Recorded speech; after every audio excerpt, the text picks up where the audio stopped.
Bonjour, bienvenue dans une autre vidéo sur notre chaîne. Nous traduisons ici des témoignages de personnes ayant vécu des expériences de mort imminente. Aujourd'hui, nous allons apprendre l'histoire du docteur Colin Perry. Il dit qu'il a subi une crise cardiaque et qu'il a trouvé Jésus. Si vous n'êtes pas encore abonné à la chaîne, abonnez-vous maintenant. Activez la cloche de notification pour être averti à chaque nouvelle vidéo. Écoutons maintenant le témoignage de Colin. Je m'appelle Colin Perry, mais j'écris sous le pseudonyme de ce Thomas Perry. Je suis ici pour partager une expérience marquante que j'ai vécue en 2008. À cette époque, j'avais 49 ans et j'étais en bonne santé. Cependant, des douleurs thoraciques ont commencé à apparaître, ce qui m'a beaucoup inquiété. J'ai donc décidé de consulter mon médecin, expliquant la situation et demandant une évaluation.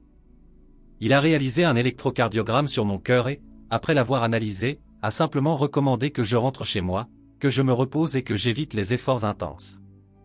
J'ai suivi ses instructions, cherchant à me reposer et à ne pas exagérer dans mes activités. Pendant environ une semaine, les choses se sont améliorées et je me suis senti nettement mieux. Cependant, je savais que cette amélioration ne serait pas éternelle.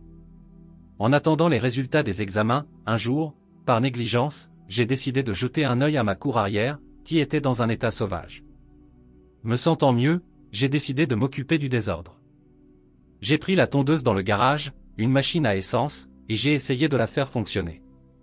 Cette machine têtue ne voulait pas démarrer ce jour-là. Il est crucial de comprendre que j'étais complètement seul à ce moment-là, sans personne d'autre à la maison que moi, la machine et le jardin. Alors que je tirais à plusieurs reprises sur le cordon de la tondeuse, soudain, une douleur intense et étouffante a pris possession de ma poitrine.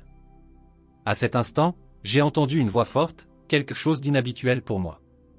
Cette voix a déclaré fermement, « Tu vas mourir, mais j'ai des choses pour toi à faire avant ça. » Je luttais contre la douleur, essayant de comprendre ce qui se passait.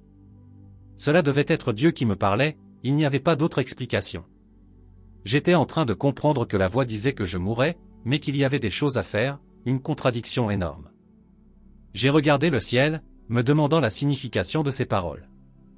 La voix a résonné à nouveau, m'instruisant, « Fais une valise, appelle une ambulance. » Malgré la douleur thoracique, j'ai réussi à marcher et à agir du mieux que je pouvais.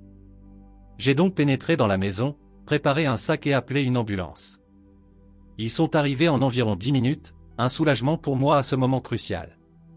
Les ambulanciers sont arrivés rapidement, l'un d'eux étant un novice en premier jour de travail, tandis que l'autre était un ambulancier expérimenté. Le novice a pris les commandes car il était en formation.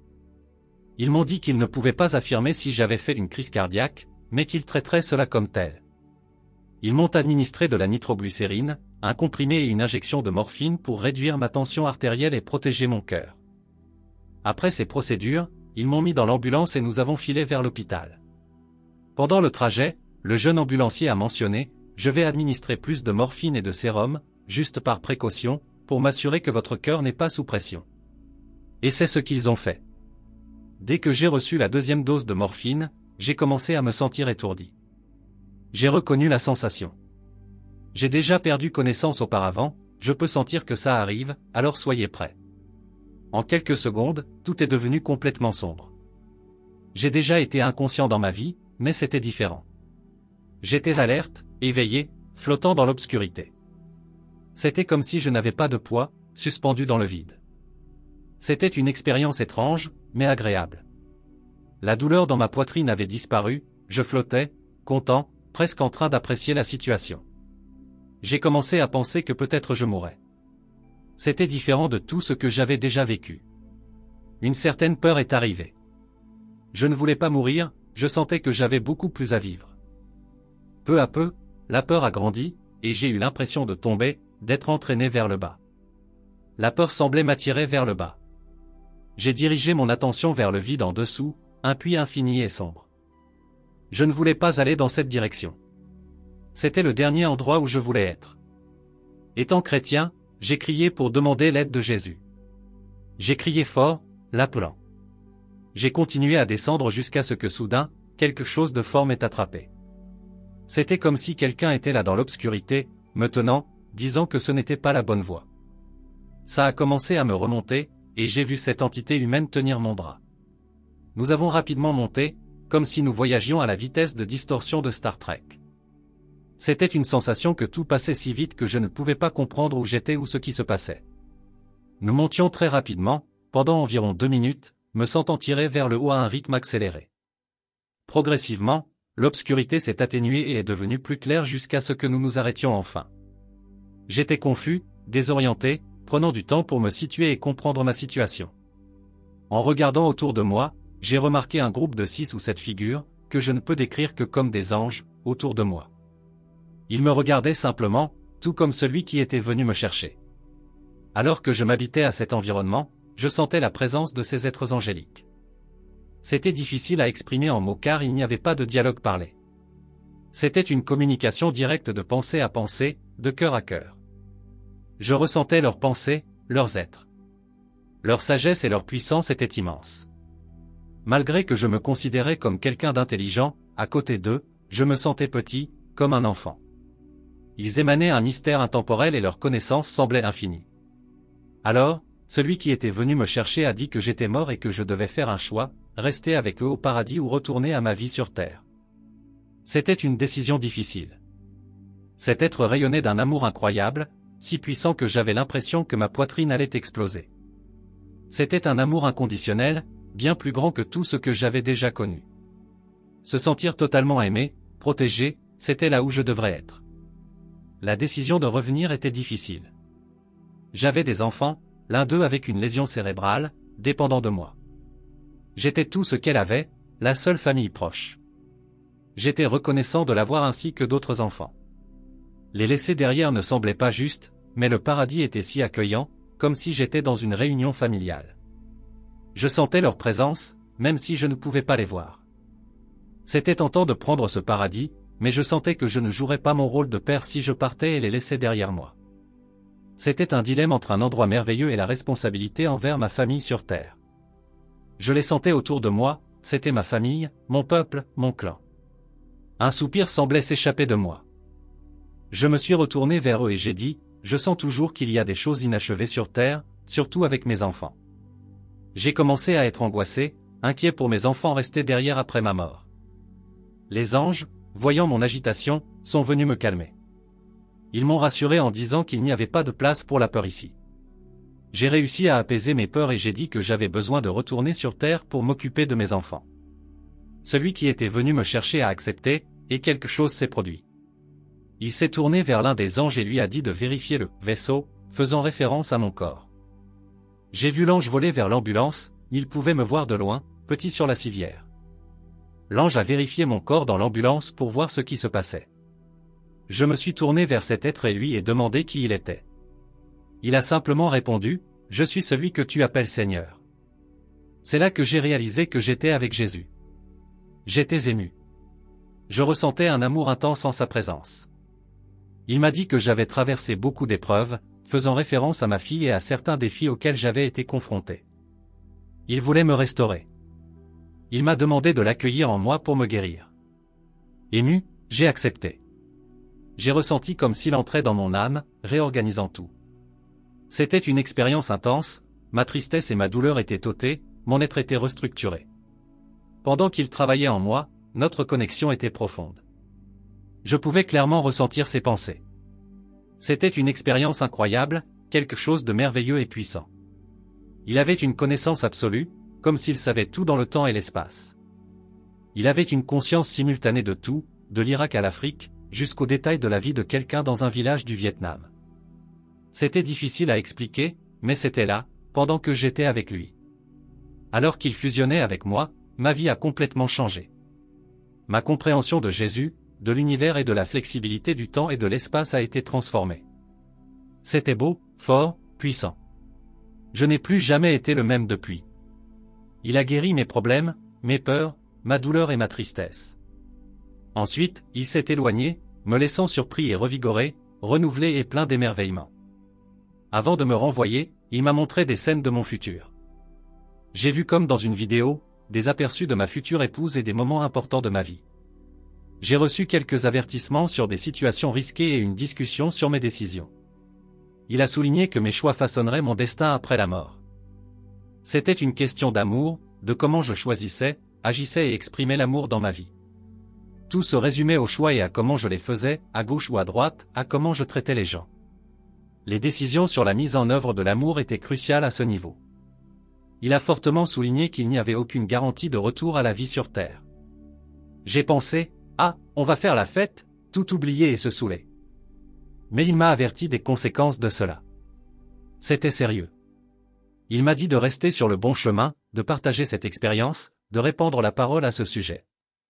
Il voulait que tout le monde sache que la mort n'était pas la fin, qu'il y avait plus, que la mort n'était pas la fin de la ligne comme on nous l'a fait croire. Après un certain temps, j'ai vu l'ange voler de retour et informer le Seigneur que tout était en ordre. Jésus a dit qu'il était temps de revenir. J'étais réticent, je voulais rester là avec les anges et lui. C'était difficile de laisser derrière moi tant de beauté, mais j'ai finalement accepté de revenir. Je suis redescendu, flottant comme si j'étais dans l'eau. J'ai vu une lumière et, avec un bruit sourd, je suis revenu dans mon corps, comme si j'avais heurté le béton. C'était lourd, sombre, totalement différent de la légèreté et de la paix que j'avais ressentie là-bas. J'étais entouré de stress, d'angoisse, de préoccupation, tout le contraire de ce que j'avais vécu là-bas. Après un certain temps, j'ai réalisé que je n'avais plus peur. La peur que j'avais ressentie pendant l'attaque cardiaque avait disparu. J'avais toujours mal à la poitrine, j'étais maladroit et lourd. Mais la peur était partie. Dans l'ambulance, l'opérateur était sur le point de me donner un choc. J'étais confus car j'avais passé beaucoup de temps là-bas. Il m'a expliqué qu'il s'était écoulé seulement 1 minute depuis l'arrêt de mon cœur. C'était surprenant, ça avait l'air d'avoir duré beaucoup plus longtemps. Le temps là-bas était différent, comme si c'était un autre univers. Mon esprit était agité, essayant de comprendre tout ce qui s'était passé. Nous sommes arrivés à l'hôpital, j'ai été traité et, en résumé, ils ont découvert que j'avais eu une crise cardiaque. Ça a été une expérience qui a changé ma perspective sur ce qui se passe après. Ils ont effectué une chirurgie pour insérer un stent dans mon cœur, nettoyant l'artère bloquée qui causait le problème. Mais ce n'était pas la fin. Pendant quelques jours après l'opération, il semblait que le voile entre le ciel et moi restait mince, j'entendais clairement des anges me parler. Ils ont dit qu'ils avaient guéri 3 artères, mais l'une d'elles ne pourrait pas être guérie, ce qui m'a laissé perplexe. Plus tard, le cardiologue en chef est venu et a dit, « Monsieur Perry, vous êtes très chanceux. Vos artères semblent s'être redirigées autour des blocages. L'une d'elles est gravement obstruée, mais votre cœur s'est adapté et a détourné le flux sanguin vers d'autres artères. » Cela ressemblait à ce que les anges m'avaient dit. Ils ont restauré le flux sanguin pour moi, mais je ne comprenais pas pourquoi ils avaient laissé cette artère ainsi. Je suppose que c'était pour que l'hôpital puisse simplement dire que tout allait bien avec moi. J'avais certainement eu une crise cardiaque et un stent avait été placé dans mon cœur. Cela semblait être presque la fin de l'histoire, mais des choses étonnantes ont continué à se produire. J'ai commencé à lire la Bible et des choses incroyables ont commencé à se produire. Chaque fois que j'ouvrais le livre, mes yeux se posaient sur des histoires de résurrection, comme le psaume 16, le psaume 30, l'histoire de Lazare et la résurrection de Jésus. À chaque fois que je faisais cela, c'était comme si Dieu réaffirmait que c'était réel, que c'était ce qui m'était arrivé. J'étais surpris. J'ai réalisé que Dieu contrôlait les situations qui se déroulaient devant moi, même dans les petites choses, les signes que nous voyions ou entendions contenaient des messages de lui. Je comprends maintenant que ce n'était pas de simples coïncidences. Dieu contrôle tout, où nous sommes, ce que nos yeux voient, tout est sous son contrôle. Après la chirurgie cardiaque pour traiter l'artère bloquée, quelque chose de plus s'est produit. Pendant des jours après la procédure, j'ai senti comme si le voile entre le ciel et moi restait mince. J'entendais clairement des anges me parler, disant que 3 artères avaient été guéries, sauf une. Confus, plus tard, le cardiologue en chef est venu et a expliqué que j'avais redirigé le flux sanguin vers d'autres artères. Cela faisait écho à ce que les anges m'avaient dit, mais pourquoi une artère restait ainsi, cela restait incompréhensible. Peut-être que c'était pour que l'hôpital puisse simplement dire que tout allait bien et que je n'aurais pas d'histoire à raconter. Pourtant, je savais que j'avais eu une crise cardiaque et qu'un stent avait été placé. Ensuite, l'incroyable a continué. J'ai commencé à lire la Bible et des choses étonnantes se sont produites. Chaque fois que j'ouvrais le livre, mes yeux se fixaient sur des passages sur la résurrection. C'était comme si Dieu renforçait l'idée que cela était réel, que cela m'était arrivé. À chaque occurrence, le sentiment que Dieu contrôlait tout devenait plus fort. J'ai réalisé que, même dans les petites choses que nos yeux voient ou entendent, il y a des messages divins.